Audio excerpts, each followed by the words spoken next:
안녕하세요. 성악가 테너 강래우입니다. 핸드폰을 바꿔서 이 각도가 조금 이제 바뀌었을 것 같아요. 오랜만에 또 영상을 찍는데요. 오늘 제가 이제 앞으로 조금 중점적으로 제가 여러분들한테 들려드리고 싶은 얘기가 있는데, 그게 뭐냐면 이제 구강공명과 비강공명의 비교를 좀 들려드리고 싶어요, 여러분들한테.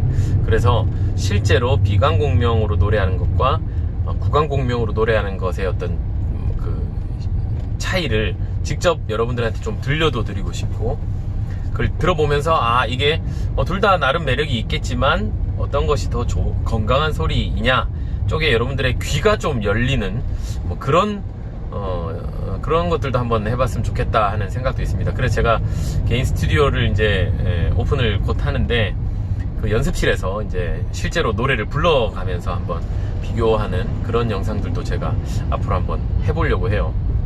재미가 있을 것 같습니다. 저한테도 되게 재미가 있을 것 같아요. 저는 사실 구강공명으로 노래하는 거 굉장히 좋아하는 사람이거든요. 이렇게 따뜻하게 싸서 이전에 바리톤을 했었으니까 그때 기분을 가지고 또 한번 마음껏 구강공명을 쓰면서 노래도 해드리고 또 비강으로도 불러드리고 뭐 이렇게 할게요. 근데 일단 오늘 제가 그 비강공명과 구강공명을 가늠하는 어떻게 뭐라 그럴까요? 이게 판단하는 가장 중심에 있는 역할을 하는 게 바로 목젖이라고 제가 얘기를 했었거든요. 목젖을 중심으로 뒤로 소리가 길이 열리면 비강공명이 되고, 그냥 목젖이 닫히고 뒤로 닫히고 앞으로만 소리가 나오면 구강공명이 된다. 근데 우리가 이제 이 얘기도 했습니다. 성악가들 중에 가장 오해가 많은 얘기 중에 하나가 연구계를 들어라 라는 얘기를 한다. 연구계를 드는 것이 대부분 레슨을 가면 선생님들이 그런 얘기들을 많이 하세요, 지금도. 근데 이게 자칫 잘못하면 이제 비강으로 가는 길을 막아버리는 그런 역효과가 날 수 있기 때문에 제가 그 부분을 얘기를 했었는데, 오늘 조금 더 구체적으로 좀 설명을 해보려고 해요. 쉽게 이해하면 목젖을 중심으로 뒤로 비강으로 넘어가는 그 길이 열려야 되는 게 비강공명이 맞습니다. 그러니까 아주 심플하죠. 그러면 실제로 목젖이 앞으로 나와야 돼요. 소리를 낼 때 앞으로 떨어져야 되는데, 그러면 이게 우리가 연구계를 드는 것하고 연구계를 앞으로 빼는 것, 목젖을 앞으로 빼는 것 반대되는 얘기인데, 왜 이런 얘기가 나왔느냐, 제가 좀 많이 고민을 했어요, 그 부분을. 실제로 이탈리아 선생님들도 연구계를 뭐 들어라 이런 얘기를 뭐 종종 하기도 했습니다. 제가 기억에 얼핏 나긴 하는데, 그때는 뭐 무조건 드는 거라고만 생각을 했기 때문에 크게 제가 고민을 하지 않았었는데요. 지금 생각해보면 어떤 거냐면, 이게 그래요. 이탈리아어 자체는 이미 비강이 열려 있습니다. 그죠? 차오, 본조르노, 아에이오, 맘마미야 다 열려 있는 거예요. 지금 이미 열려 있는 상태에서 굉장히 내추럴하게 이 사람들의 언어는 형성이 돼 있어요.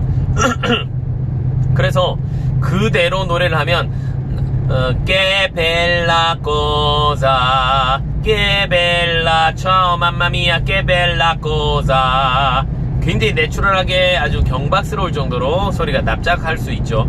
그 상태에서 연구계를 드는 거는 이 구강의 공간을 확보하는데 아주 좋은 도움이 되죠. 그래서 이 소리를 성악적인 소리로 구강을 들으라고 그러면 정도가 되는 거예요.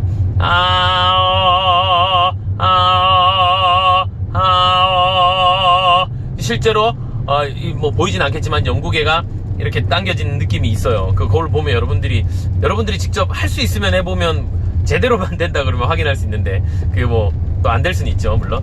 이걸 보여드리면 좋은데, 어쨌든 할 때는 굉장히 연구계가 내려와 있다가 하면서 이게 살짝 들어가요. 연구계를 드는 거죠. 그런데 이거를 이제 한국 사람들이 어떻게 받아들이냐면, 한국 사람은 이미 비강이 거의 안 열린 상태에서 이 얘기를 듣습니다. 포커스가 여기에 있어요. 한국 사람. 안녕하세요. 아예요. 이 상태에서 선생님들 가면 연구계를 들어라 얘기를 하면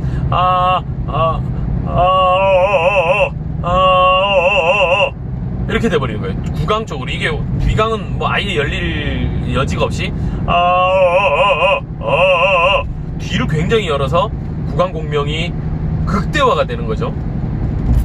그래서 이탈리아 사람이 아까 얘기했던 내추럴한 그 소리에서 제가 세 가지로 분류를 해볼게요.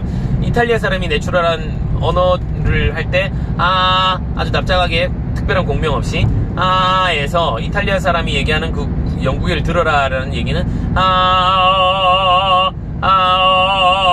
정도 정도에서 한국 사람이 얘기하는 이해하는 영국어를 들어라는 가 돼버린 거야.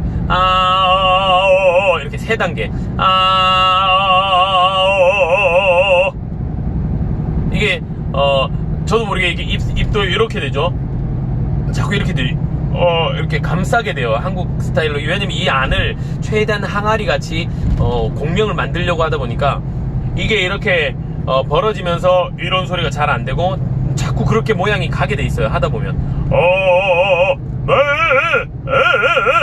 혀도 당연히 혀뿌리가 안으로 들어가면서 이렇게 공간을 둥글게 만들기 위해서 혀가 이렇게 말려요.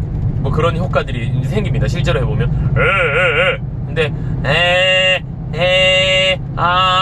라는 내추럴한 속에서